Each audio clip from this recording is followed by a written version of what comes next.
In this video, we're going to work a little bit more with decimals. So if we have a problem like this that says put these numbers in order from least to greatest. So we have 2.3, 1.4, 1.6, 1.2, 1.9. So don't feel scared about looking at numbers like this.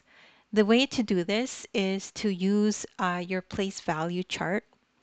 So the place value chart has the ones here, and the number after the decimal is the tenths column. So let's put them in. So there's 2.3, there's 1.4, there's 1.6, there's 1.2, and there's 1.9.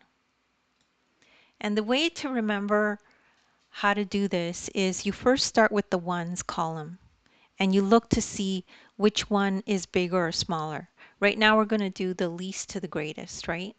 So we actually know this is the biggest number here. So we know that this one will be last in our series of numbers because it's the biggest number.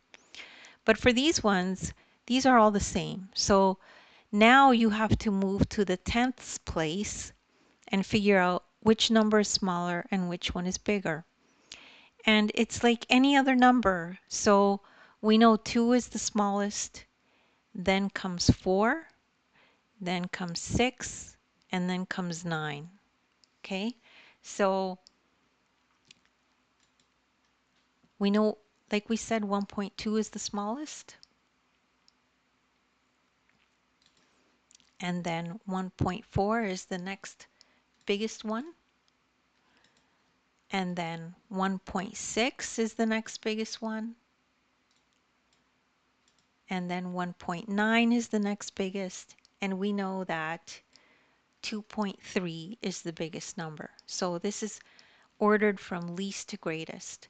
So you start with the ones and then you look at the tenths and compare those to see which one is smaller or bigger. And that's the end of the problem. And don't worry, anyone can do math. Practice makes improvement.